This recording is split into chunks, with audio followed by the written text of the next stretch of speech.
Previously on Kenshi.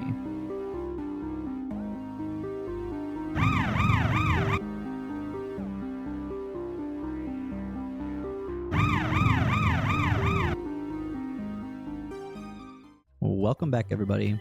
As you know, we began this journey by investigating slavery in Kenshi. Ever since then, we have been on a mission to put an end to it.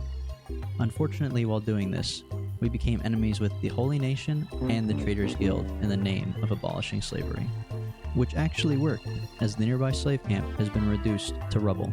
The bad news is that we live right next to the headquarters of the Traders Guild.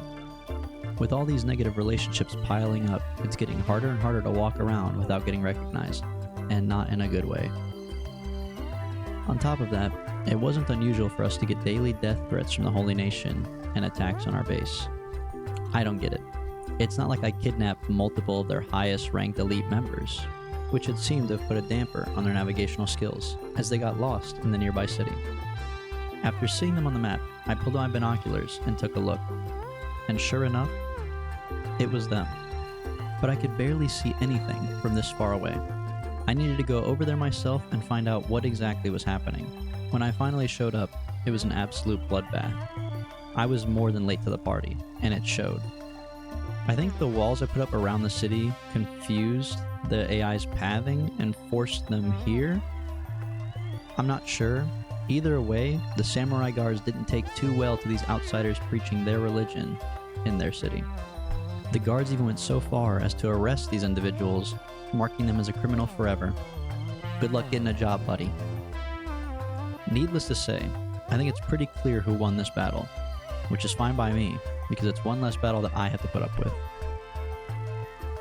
But this still left me confused, because I really thought that if you had kidnapped the Inquisitors, the Holy Nation would be so distraught that the attacks would stop. Instead, I feel like I'm attacked more often. It became clear that this wasn't enough. The survival of our prisoners was giving them hope, so I built them this. A very humane device that would help re-educate our prisoners on the rules around the compound. It was clear that they had been telling stories of their survival and somehow maintaining a connection to the outer world. This is, of course, against the rules of being a prisoner. So this device gives them a gentle, completely painless reminder of the rules. Of course, education can be hard and taxing on the body. So after such an intense re-education, it's only appropriate that we let the prisoners rest. But the daylight of the scorching sun in the desert can make it hard to sleep, which is why we're letting them rest in this special area. Despite my Carol Baskin-style execution of the Inquisitors, it seems that word has traveled fast. I found these two at the local bar discussing the disappearance of the High Inquisitors over some drinks. At least it sounds like Baltina's old hideout has been taken care of, for now. But if these two random guys already know about it, then it's only a matter of time until the Holy Nation finds out, and I don't know what they'll do to me. This means I need to make a plan. Within the Holy Nation, there is a hierarchy, a structure, with the basic paladins at the bottom, and high paladins above that. Above those are Seda and Baltina, which we've already taken care of. But if we really want to be done with all this mess, there's one more person we have to deal with. And that is the Holy Phoenix.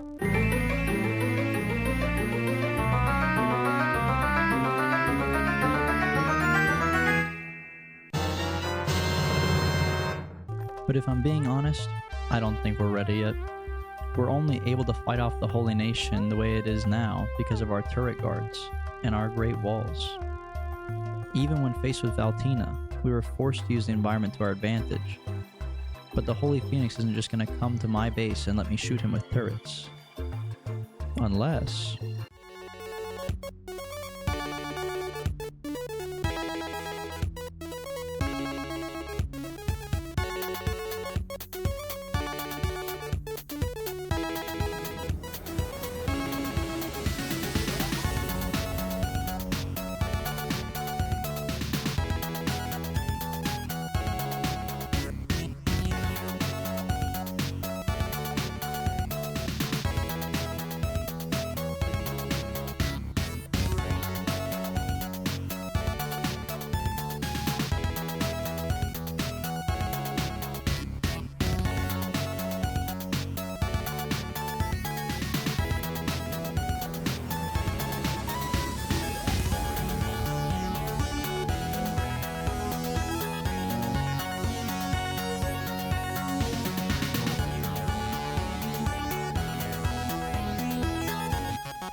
I thought there was no way we could fight the Holy Nation without flesh-eating bugs or manned turrets, and I knew the Phoenix wouldn't come to us.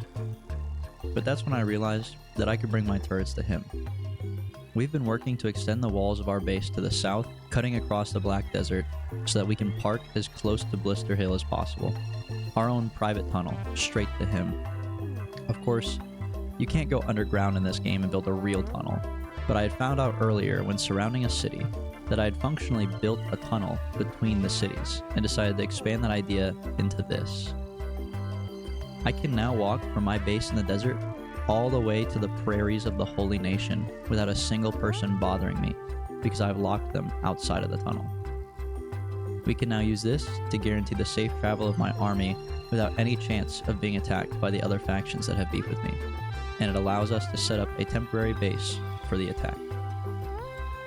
With the tunnel and harpoons in place, our plan was almost ready to unfold, but I realized we would need a team of warriors if we were going to try to take down this faction.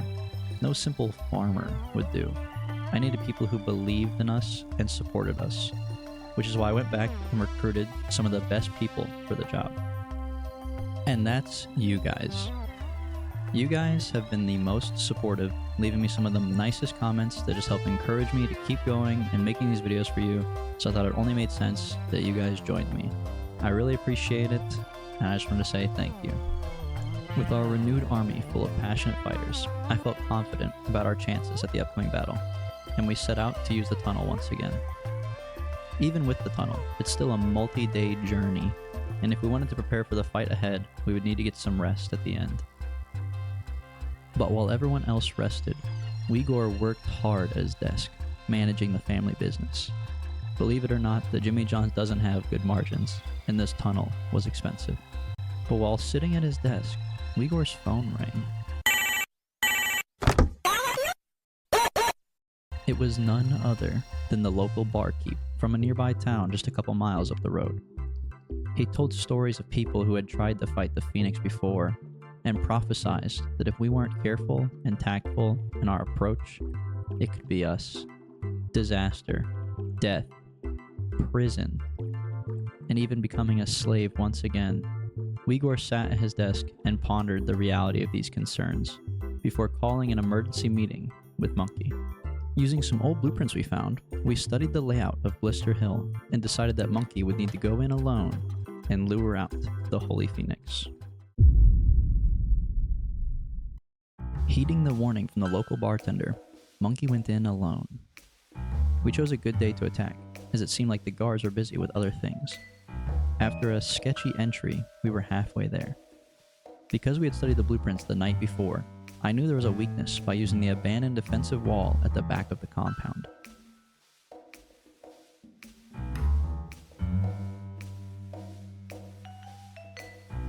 After descending the stairs and nearly getting caught, we had to duck into a nearby corner and wait for the guard rotation. Once the traffic cleared up, it was time to make a run for it and hope for the best. These guys really don't like me and chased me out immediately.